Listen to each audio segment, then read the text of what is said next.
Rayna van Beuzekom is the in-house video producer at Commsor, but also a model for how to create great video content on LinkedIn to build a personal brand. In this episode, Raina and I dive into how you can begin video content in-house, and also if you're already an in-house video producer, where can you find inspiration within your company to create content?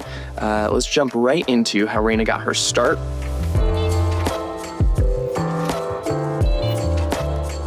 What are you doing with Wistia coming up? You have a show?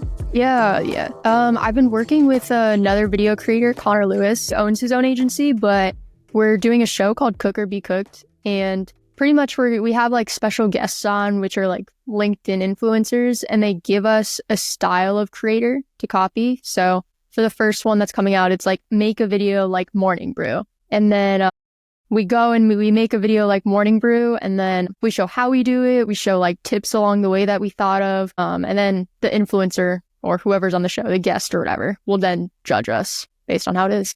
That is pretty cool. That's a great idea. Yeah. Is it going to be hosted kind of exclusively on LinkedIn or where can it be found? Yeah, it's going to be on Wistia's website. I don't know if you know what Wistia is, but they pretty much make like a software that helps companies host their own owned media much easier. Pretty much their software is built to host series like this. So that's a big reason we partnered with them. Yeah. So about 24 hours ago, I was doing a podcast recording with Chris Savage, the CEO of Wistia.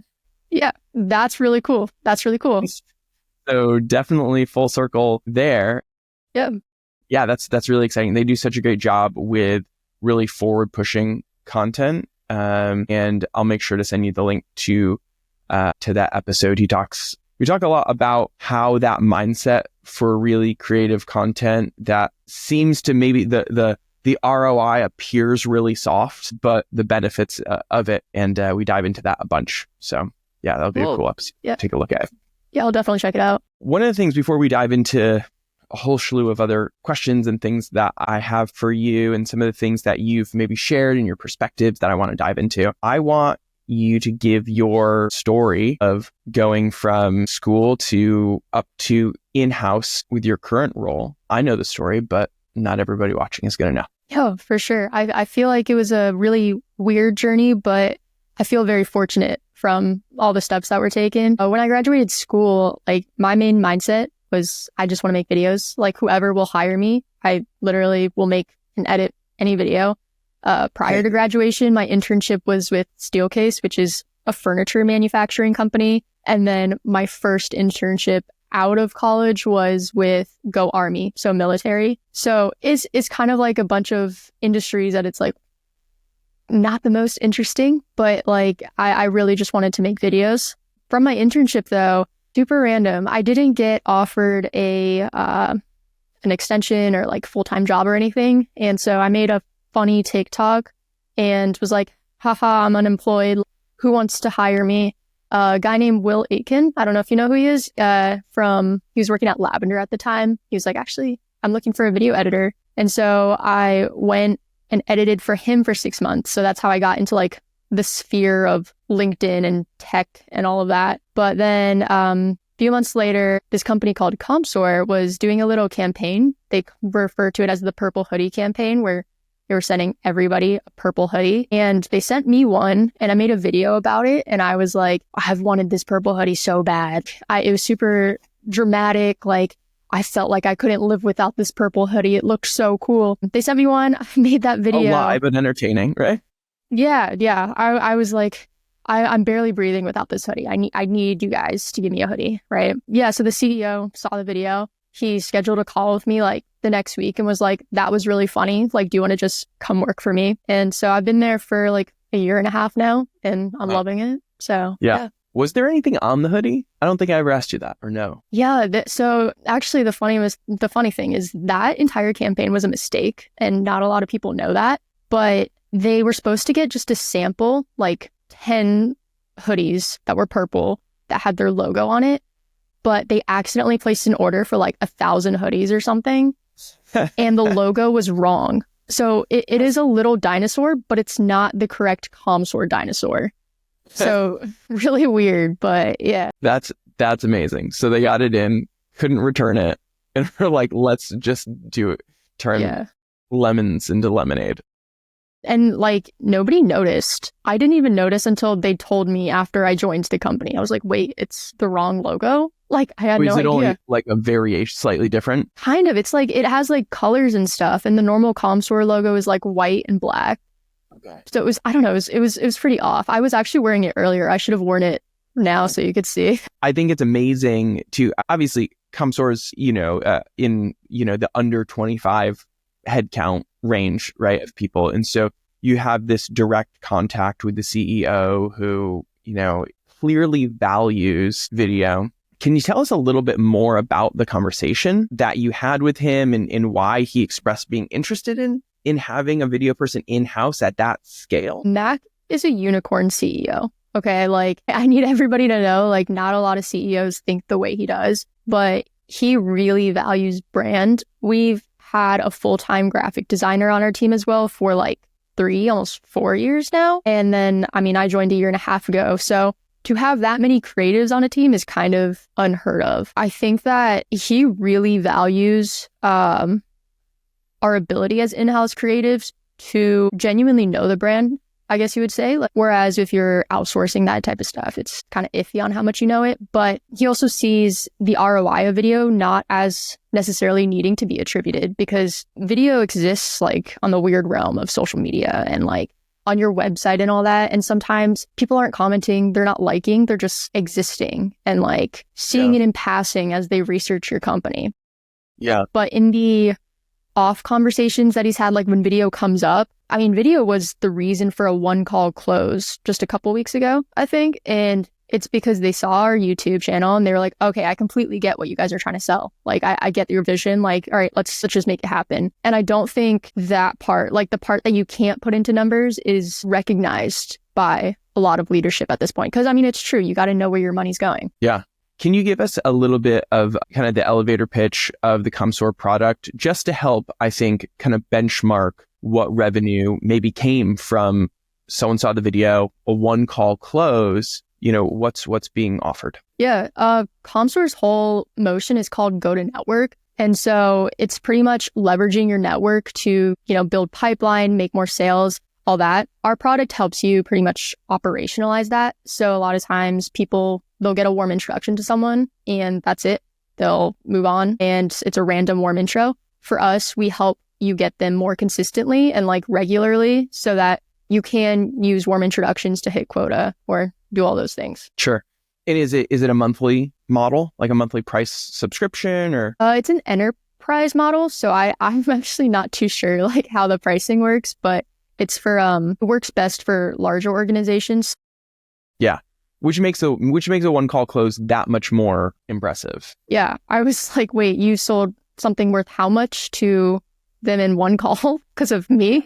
Yeah. Right. Exactly. Yeah. No, that's amazing. That helps benchmark it. I think it was I really wanted to dive into it because it's one thing if someone says, oh, in one call because of a video, we closed a $50 a month Monday.com subscription or something like that. But when something is custom and enterprise, like the ability to have gained that much trust and that much clarity into the product because of video content to then lead to a close in that much time proves, or that little time rather, proves the value in a harder way than usual, or in a more clear, indirect way than usual. Yep, for sure. What's the rest of the team's perspective on video? Obviously, the CEO's bought in and believes.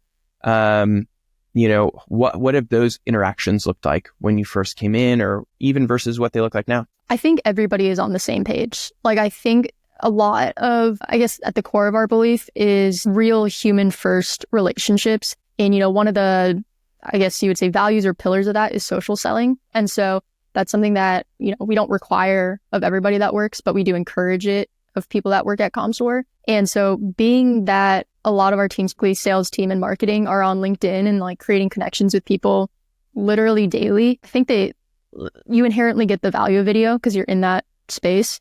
That's really helpful. Like, I'm sure if you brought in a very traditional seller or a very, I don't know, whoever that's super corporate and like cleaned up, maybe they wouldn't see the same value. But, and also being how small our team is, they can see like the daily impact of it. for instance, like we posted a video with one of my team members on the marketing team, and she hasn't been on video in a really long time. And her video significantly outperformed any of our other posts that week. And it's like, it's pretty easy to see that when we get on camera, it works better. Yeah.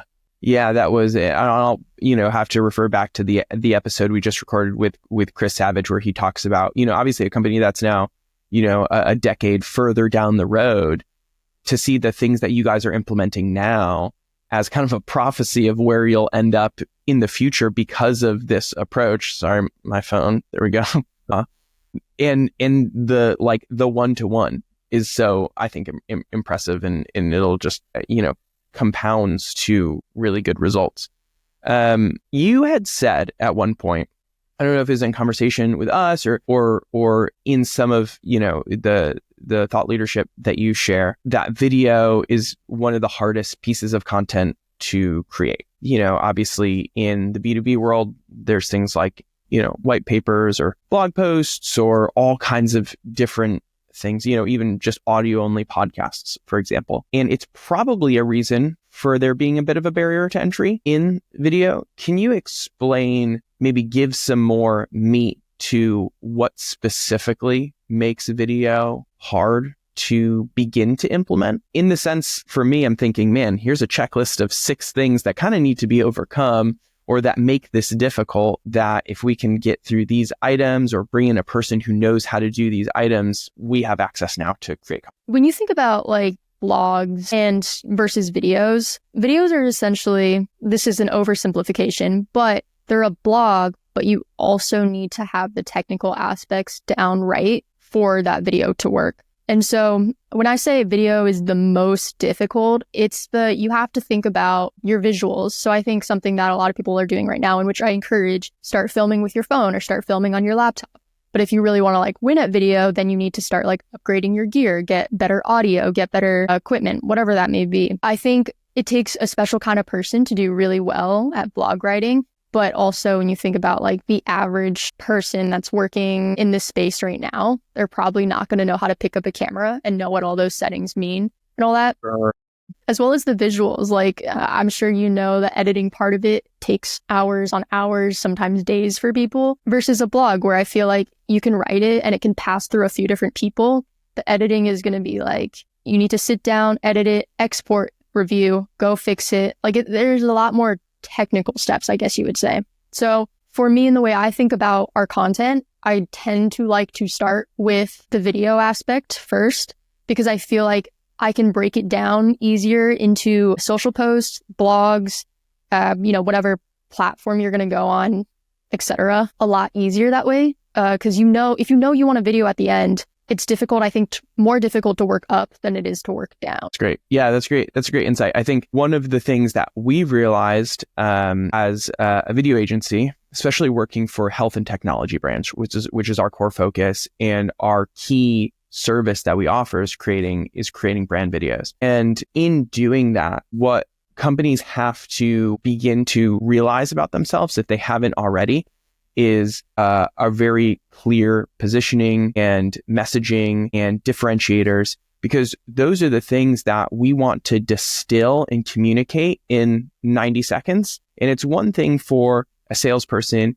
in a casual conversation or pitch meeting that's 30 minutes long to be able to communicate that, because you can take all kinds of different stories and it's this kind of more robust presentation. But living in a digital space and in a digital world, that condensing it down to 90 seconds is pretty difficult to do and causes you're looking in the mirror a lot as a company and self-reflecting. And so we've kind of referred to it at times jokingly as kind of, this is the process of discovery for video content's kind of like going through therapy for your brand.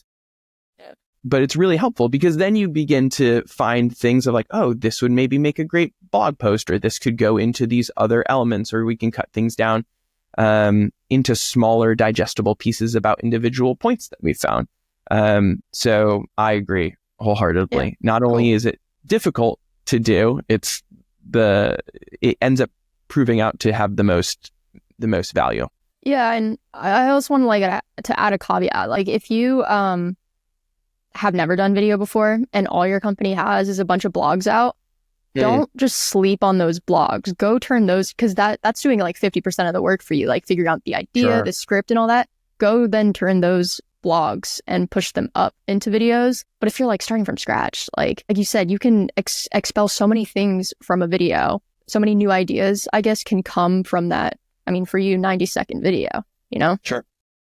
When you joined Commsor, did you have any of those resources available to you to begin to build up from, like blog posts or things like that? Short answer is no. I think that I've spent a lot of my last year and a half just trying to decide what's worth our energy. Where do we need videos to help our process? I think over the past 6 months specifically, because we're building a category, I've really been focused on getting people to understand what that category is. Because the product we're building isn't something you would typically see in a tech stack. It's something completely new. And so, no, when I joined, I think as a company, we were still deciding our direction, and that's okay. But I think, especially at the beginning, it was more brand focused. So the funny stuff, the who are we as a team, but it wasn't about our product yet. We didn't have a clear direction. Over the past year, we've really defined that. But when you first join a startup, you might not have any information at all. Yeah, no, that's great. And so somebody who does have a company with a little more history probably has some of those resources to begin. So for you, when it came to finding ideas or messages to create video that aligned with the business goals that were being outlined, what did your process look like? And maybe what does it look like today? Yeah, I look for inspiration in all places, a bunch of different places. I think one of my big projects right now is trying to crack into YouTube, because I wholeheartedly believe there's a space for B2B companies on YouTube. And I think that it expands beyond LinkedIn for us. So YouTube is one place that I look, because there's not a lot of B2B companies. So there's not a lot that are doing it well. So it's pretty easy to find good inspiration, I guess. You know exactly who to look for.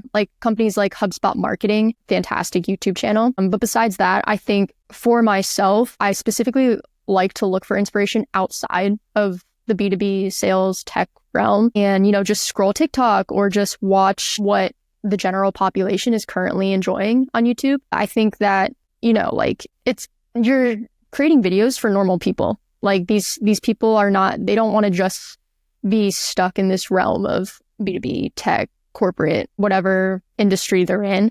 And so being able to find what are they enjoying outside of it. So that's stuff you're scrolling TikTok and there's a really funny sound and that video is performing super well. How can you repurpose that for a B2B video? Or there's a certain graphic style. I think for a moment, we all saw the Mr. Beast type videos, and he used the captions that were super animated, constantly jumping up, and his graphics are crazy with the retention editing, but that started to bleed into, B2B video as well. So I'm looking at other companies that are similar to us, but then I'm also looking at what do I like about content that the general population is really enjoying lately. Sure.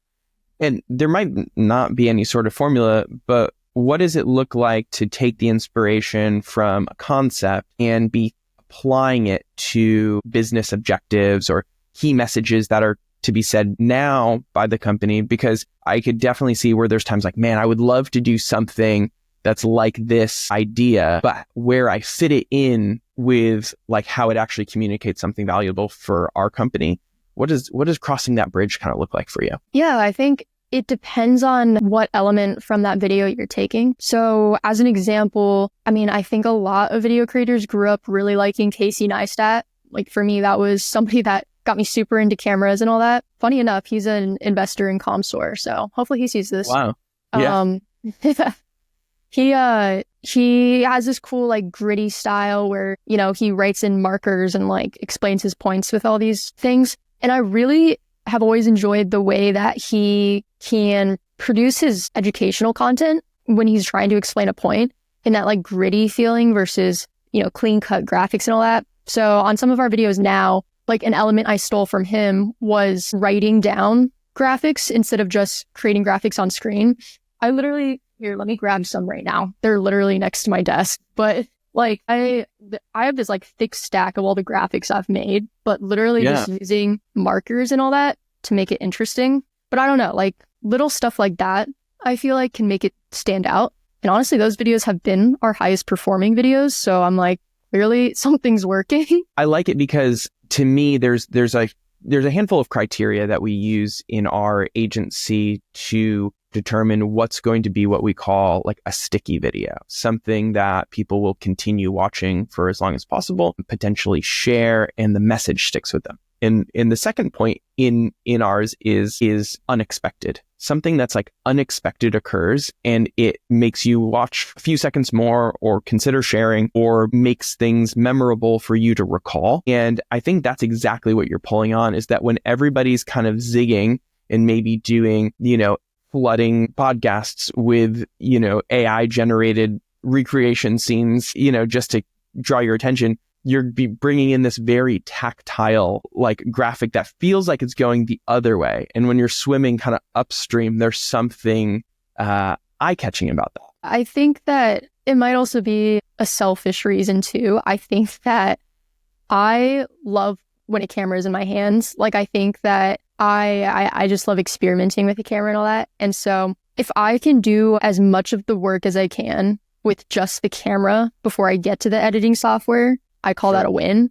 Yeah. And I think even like when you're starting out in video, if you can do as much as you can with your iPhone or your camera and make that image look as visually interesting, well composed, like the best it can be, that's going to help you so much more later. And so another reason that I started doing the writing down was because I realized that my editing process like cut from a few hours to I can edit those videos in 1-2 hours and just be done. And so not necessarily saying like somebody should go and start writing down stuff, but I think mindfully like getting as much as you can done on the upfront. And you mentioned like sticky editing, like, I assume it's like the same as retention editing, but it's an important thing right now. And so having that in the back of your mind as well of what can I do that's a little bit different that makes them want to like keep watching? Like, do I change camera angles? Do I write something down or whatever? I feel like you're getting into an area where we have the core value that we call measure twice, cut once. And this idea of plan as much of what can be planned before you begin shooting. And I think a lot of times when companies are trying to move really fast or even don't really have such an ability to envision what something can become, they go really quickly into shooting and then maybe without saying it this way, have a very like fix it in post mentality. Mm-hmm. But the idea of slowing down and saying like, how can we plan all of these individual components to not only save us time on the back end, but also to end up with like a higher quality product. I mean, I'm just reiterating your point. It really changes the game in terms of what you end up outputting in the results of it. Yeah. You mentioning the fix it in post mindset just clicked so many things for me. Like if you've ever had experience editing a video, like you can't fix everything in post. Like maybe you can get pretty close these days with AI, like Adobe's Podcast Enhance or some of the tools they're building. But yeah, like if you can do as much as you can up front to make the video better, you need to do it. When I'm creating videos myself, personally, I like word for word scripts. Not everybody likes them. Some people like bullet points and that's fine. But when I am creating those scripts and want to get as much of the work done as up front, like I'm writing it out and then I'm printing it and I'm literally annotating my script. So I know like where I have to be, what I have to do. So I spend like a good chunk of time on the pre-production part to make sure that my post-production is as seamless as possible. Yeah. One thing I know about some of the strategy that you have going on, and obviously this takes even more planning, is you've been pivoting your approach from quantity to quality of product, of content. What led to doing this? Like, what was your hypothesis? Yeah, I mean, I think it was what I was just talking about. I have spent a lot of the past 6 months, like my main job was grow our YouTube, but I've done the same thing every single week for the 6 months and we have grown, but it hasn't been like what I wanted it to be. And so as a company, for the entire company, like our CEO's mindset is now let's just focus on shipping things that are super high quality and not just shipping them to get them out. So for me, that looks more like long-term impactful projects. Like right now, I'm working on a documentary and it doesn't mean stopping the YouTube stuff, but it does mean creating a new strategy that we feel, this one might work better, because you have to A/B test everything. Like, does this strategy work better than that strategy? It means bringing in, for me, experts. And so I'm bringing in like someone who's actually really good at editing. I feel like I'm pretty middle of the ground, average editor. But yeah, like I'd rather put out stuff that actually has impact versus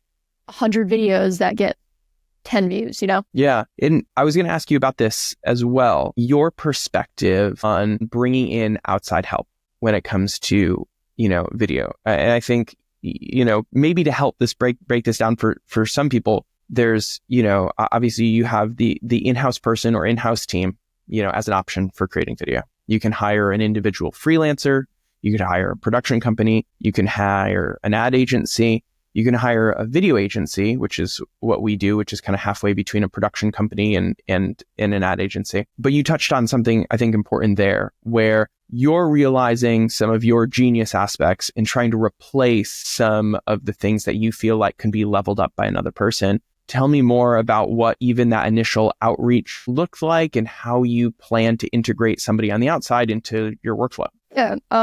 Actually, like literally right now after this, I'm going to go talk to the person that I'm thinking of hiring as a contractor. But yeah, I've been saying this for a couple months now. I think when I first joined Commsor and when I first joined and became, graduated school and all that, I wanted to be a video editor. But I think sometimes you have to be realistic with yourself. And I think I'm a little bit better at the strategy side of video than I am at the editing part. I enjoy it. I just don't think like I'm strong enough to bring us to the next level. So my role at Commsor has shifted from video editor to more of a video producer. And so thinking more about content strategy, like why are we making videos? What type of videos are we going to make? Things like that. And so if I was someone thinking of when to bring in outside help, typically people are going to start with like their head of marketing or someone in marketing reaching out to the freelancers or contracts or whatever. I really like that my team has me as, quote, a video expert, because I have a very specific vision and I feel like I'm able to bridge the gap between what our brand needs and finding the right editors. Because I think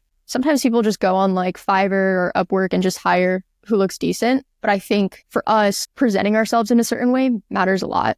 And I think that, now that I understand exactly what our brand does, what our company's mission is and all that, I can help bridge that like creative strategy gap that's missing between creatives and, more revenue focused marketing professionals, for instance. So you reached out to someone specifically?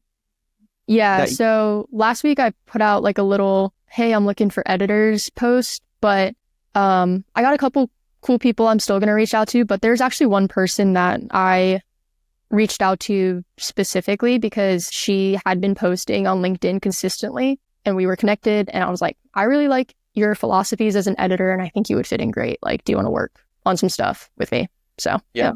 That's awesome.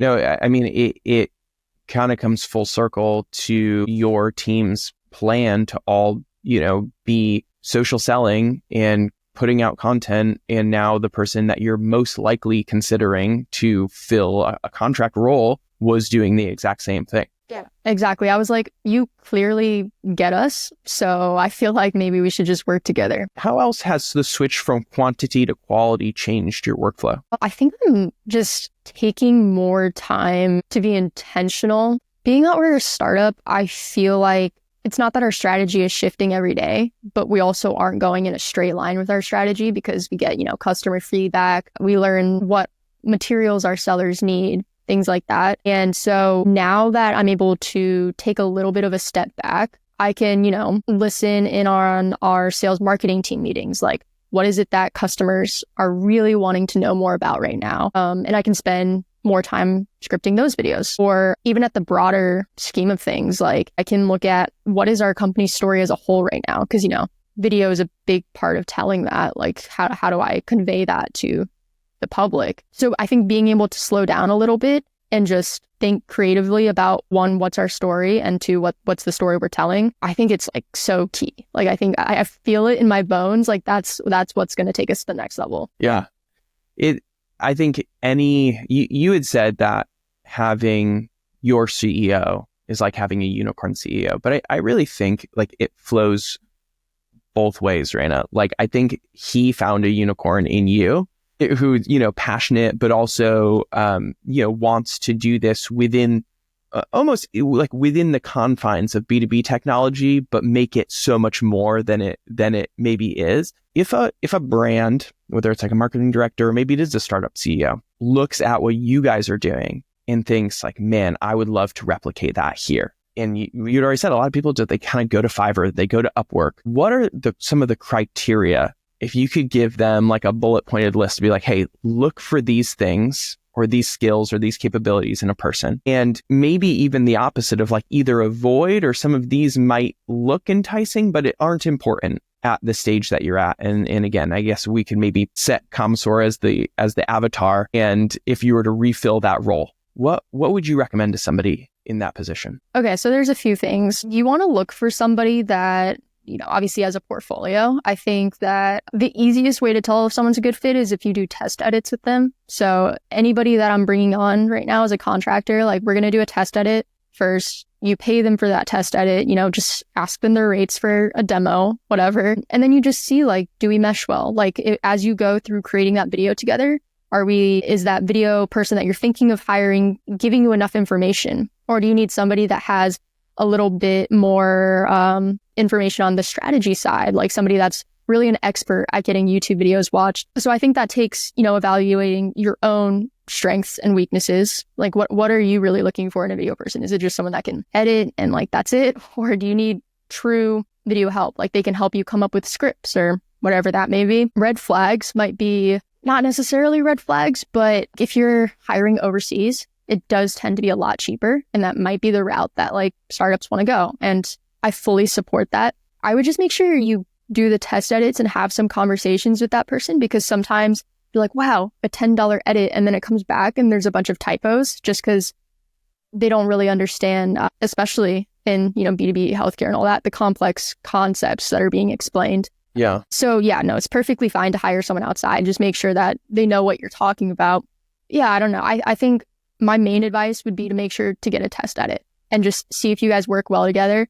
Because I can't confidently say like there's these certain skill sets that someone needs, because a certain skill set may be great for you, but I actually might hate working with that person. And also like just peer into your network. Like I feel like maybe I'm a little biased because my network has a lot of video people, but maybe another marketing leader that's working with contractors. Just ask them like, hey, can you let me know who you're working with? Or like maybe they have connections. Yeah, that's great. I think definitely what I'm hearing in terms of like replicating the path, I think you're probably a better editor than you give yourself credit for. But the idea of looking for that somebody who is trying to think strategically about video, is a student of video when it comes to like, how do I optimize a YouTube to generate results? And then does the video content itself pretty decently, is probably a good first step. That's kind of how I'm interpreting what you're saying, is that like it's probably a really good first step into figuring out what video for your brand looks like.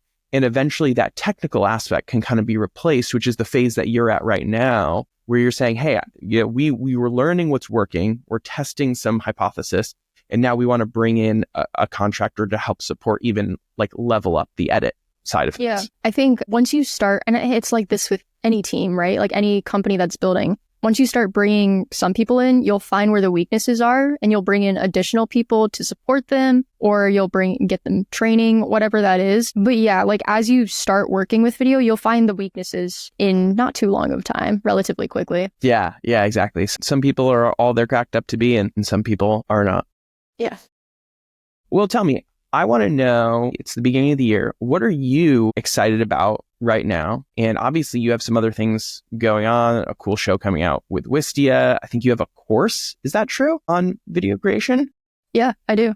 Okay. What are you excited about right now, and how can people find you and engage with some of the other things you have going on? Yeah. So you can find me on LinkedIn. I think if you do linkedin.com/RaynaVB, I should come up, or just my name somewhere on this podcast, Rayna van Beuzekom. Yes. But yeah, I do have a course. It's a B2B content creation masterclass with Will Aiken, who was my first boss, but he's incredible at the social media stuff. And so we worked together. I did more of the video side. He did a lot of the social media side. So yeah, and then that's available at the link in my LinkedIn bio. And the other thing is Cook or Be Cooked sponsored by Wistia. And so hopefully after listening to the last podcast episode, you guys are stoked to see some Wistia projects. Yes. And can check that out. So you can learn how to, edit videos like Morning Brew, Ryan Trahan, so on, so forth. Yeah. When is that set to come out? The first episode will come out February 12th, and then it'll go weekly from there for 3 weeks. Okay. So as of this recording, the first episode comes out tomorrow? Yeah, it should be out by the time this comes out. Yeah. Yes, it will be. It will be this out, but we might be the second episode out. So yeah, we are now living in 2 alternate time dimensions. Yeah. Someone is listening to this. The multiverse is coming for us. Yeah. Right. Cooker Be Cooked on Wistia. I'm excited to check that out. That'll be really cool. Raina, it was a blast to have you on. Thank you so much. Go follow Raina on LinkedIn, and more good stuff, I'm sure, is to come. Cool. Thank you, Dustin.